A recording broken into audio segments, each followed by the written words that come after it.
নমস্কাৰ এই মুহূৰ্তত আহি পৰিছে ৰাতিপুৱাৰ কেইবাটাও গুৰুত্বপূৰ্ণ খবৰ। আজি হৈছে 10 ছেপ্টেম্বৰ। আজি 10 বজাৰ লগে লগে লাখ লাখ মহিলাৰ একাউণ্টত চৰকাৰে সোমাই দিব 1250 টকাকৈ। এতিয়াই চেক কৰক আপোনাৰ বেংক একাউণ্ট। যদি আপুনি টকা পোৱা নাই নিশ্চয় কমেণ্ট কৰি জনাব কি কৰিব লাগিব, সম্পূৰ্ণকৈ জনাই দিম। লগতে মাটি বাৰীক লৈ অসমৰ মুখ্যমন্ত্ৰী ডক্টৰ হিমন্ত বিশ্ব শৰ্মাই এখন ডাঙৰ মন্তব্য কৰিছে। আপোনাৰ মাটিৰ মূল্য কিমান, দাগ নম্বৰ দিলেই অনলাইনতে জানিব পাৰিব সকলো তথ্য। এতিয়া আপুনি সম্পূৰ্ণকৈ জানি লওক অসমৰ মুখ্যমন্ত্ৰী ডক্টৰ হিমন্ত বিশ্ব শৰ্মাৰ এটা ডাঙৰ মন্তব্য। লগতে আত্মসহায়ক মহিলাৰ বেংক একাউণ্টত কেতিয়া সোমাব 10,000 টকা, ইয়াক লৈ অসমৰ মুখ্যমন্ত্ৰী ডক্টৰ হিমন্ত বিশ্ব শৰ্মাই এটা ডাঙৰ মন্তব্য কৰিছে। লগতে অৰুণোদয় আঁচনিৰ প্ৰত্যেকজন হিতাধিকাৰীৰ বাবে এটা গুৰুত্বপূৰ্ণ খবৰ মুকলি হৈছে। আজিৰ দিনটোত গোটেই অসম তথা ভাৰতৰ বিভিন্ন প্ৰান্তৰ পৰা যুগুত হৈছে কেইবাটাও ডাঙৰ খবৰ। এনেবোৰ খবৰ নিতৌ পাই থাকিবলৈ চেনেলটি ছাবস্ক্ৰাইব কৰি ভিডিঅ'টো এটা লাইক কৰিবলৈ নাপাহৰিব। আজিৰ আমাৰ প্ৰথমটো খুবেই গুৰুত্বপূৰ্ণ খবৰ হৈছে অসমবাসীৰ বাবে এটা ডাঙৰ খবৰ। আপোনাৰ মাটিৰ মূল্য কিমান, দাগ নম্বৰ দিলে অনলাইনতে জানিব পাৰিব। কেনেকৈ জানিব সম্পূৰ্ণকৈ জানি লওক। মাটি বাৰী কিনা বেচাক লৈ অসমৰ মুখ্যমন্ত্ৰী ডক্টৰ হিমন্ত বিশ্ব শৰ্মাৰ এটা ডাঙৰ মন্তব্য। 2 অক্টোবৰৰ পৰা আৰম্ভ হ'ব মিছন বসুন্ধৰা 3.0। 1951 চনৰ পূৰ্বৰ পৰা অসমত থকা লোকসকলে মাটি কিনা বেচা কৰিব পাৰিব। নতুন আইন অনুসৰি কৃষিভূমি কৃষিৰ বাহিৰে অন্য কামত ব্যৱহাৰ কৰিব নোৱাৰিব। ধৰ্মীয় অনুষ্ঠানৰ ওচৰে পাজৰে বহিৰাগতই ক্ৰয় কৰিব নোৱাৰিব ভূমি। নৱেম্বৰৰ পৰা মাৰ্চৰ ভিতৰত অসমত কেইবাখনো নতুন আইন আহিব। পোৰ্টেলৰ জৰিয়তে অনলাইনতে জানিব পাৰিব ভূমিৰ মূল্য, দাগ নম্বৰ, পট্টা নম্বৰ পোৰ্টেলত অন্তৰ্ভুক্ত কৰিলেই জানিব পাৰিব ভূমিৰ মূল্য। খিলঞ্জীয়া লোকৰ ভূমি সুৰক্ষিত কৰিবৰ বাবে নতুন পদক্ষেপ চৰকাৰৰ। মাটি বাৰী কিনা বেচাক লৈ অসমৰ মুখ্যমন্ত্ৰী ডক্টৰ হিমন্ত বিশ্ব শৰ্মাৰ এখন ডাঙৰ মন্তব্য। তাৰ পিছত অসমবাসী ৰাইজক জনাইছো আমাৰ পৰৱৰ্তীটো খুবেই গুৰুত্বপূৰ্ণ খবৰ। লগতে এটা ডাঙৰ খবৰ, কেইটামান ঘণ্টা বাকী আছে। আজি পুৱাতেই লাখ লাখ মানুহৰ একাউণ্টত চৰকাৰে সোমাই দিব টকা।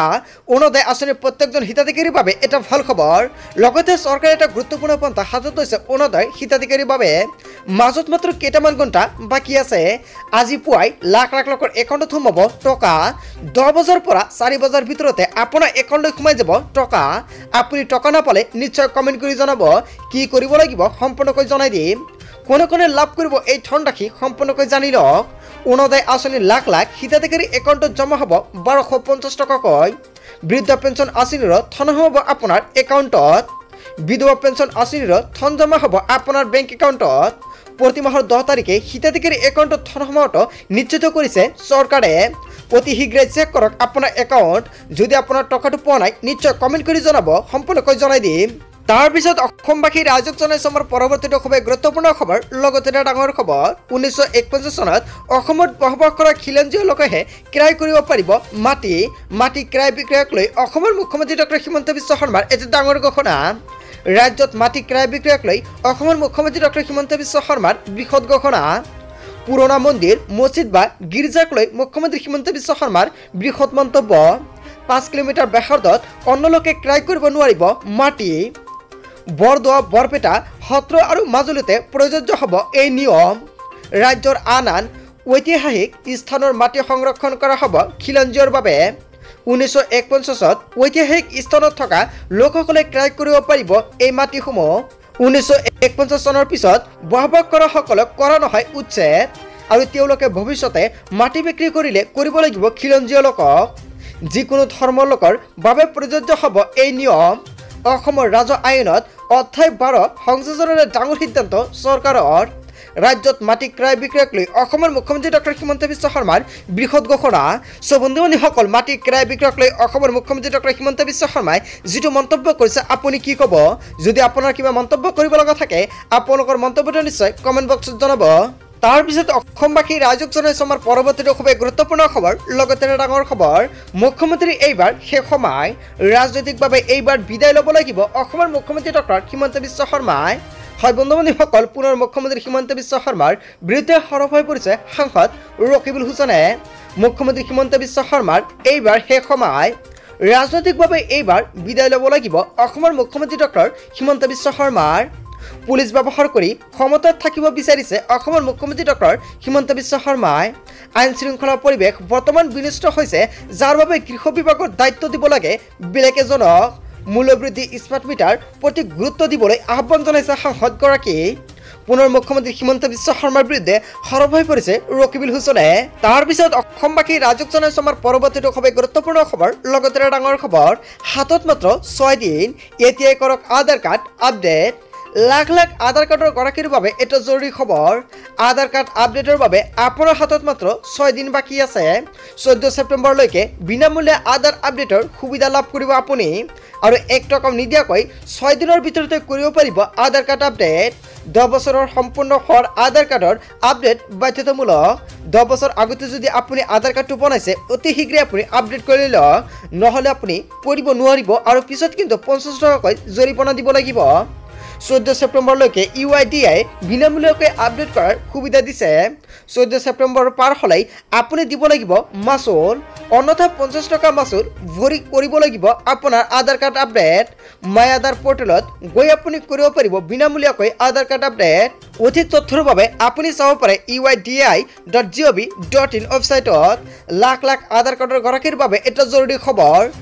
তাৰ পিছত অসমবাসী ৰাজক জনাইছো আমাৰ পৰৱৰ্তীটো খুবেই গুৰুত্বপূৰ্ণ খবৰ, লগতে ডাঙৰ খবৰ। আৰম্ভ হৈছে উচ্ছেদ অভিযান।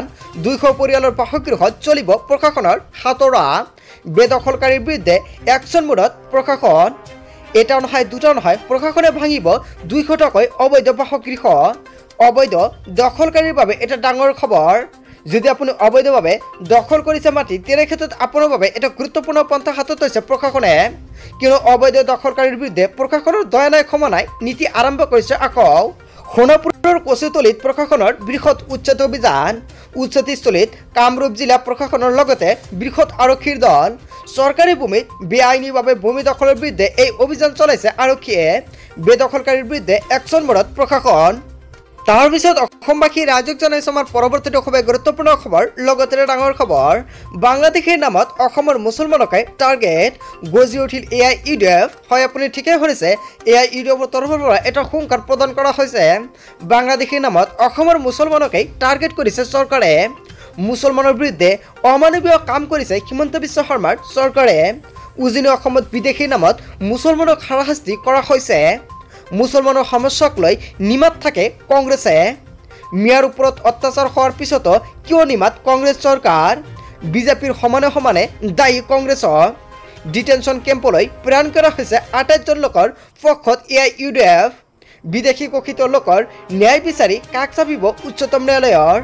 মুছলমানৰ হকে সদায় যুঁজি যাব মৌলানা বদৰুদ্দিন আজমল আৰু AIUDFে।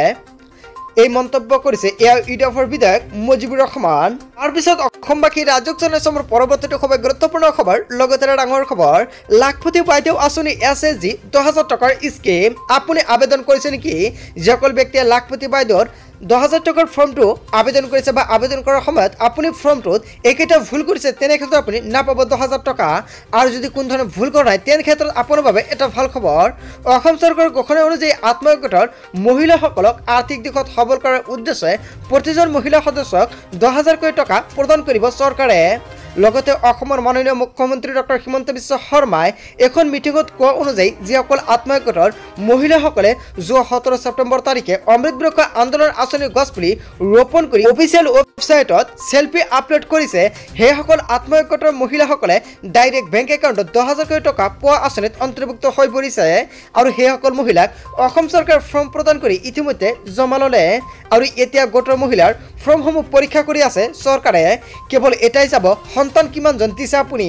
যদি আপোনাৰ ফৰ্মত উল্লেখ কৰিছে আপোনাৰ সন্তানৰ সংখ্যা, তেনে ক্ষেত্ৰত আপুনি কিমানজন সন্তান দিছে। যদি 4টাতকৈ অধিক দিছে, আপুনি জেনেৰেল কাষ্টত বিলং কৰি আছে আৰু আপুনি 4টাতকৈ অধিক সন্তান দিছে, তেনে ক্ষেত্ৰত কিন্তু আপুনি 10,000কৈ টকা নাপাব।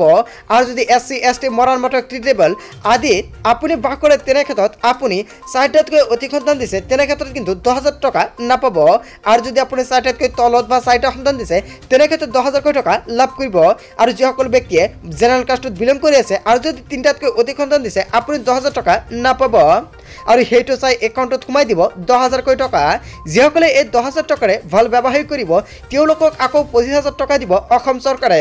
তথাপিও যদি লাখপতি হ'ব নোৱাৰে, আকৌ চৰকাৰে 10ৰ পৰা 20,000 টকা দিব আপোনাৰ বেংক একাউণ্টলৈ। চ' বন্ধু বান্ধৱীসকল, গোটেই অসম তথা ভাৰতৰ বিভিন্ন প্ৰান্তৰ পৰা যুগুত হৈছে কেইবাটাও ডাঙৰ খবৰ। এনেবোৰ খবৰ নিতেও পাই থাকিবলৈ চেনেলটি ছাবস্ক্ৰাইব কৰি ভিডিঅ'টোত এটা লাইক কৰিবলৈ নাপাহৰিব।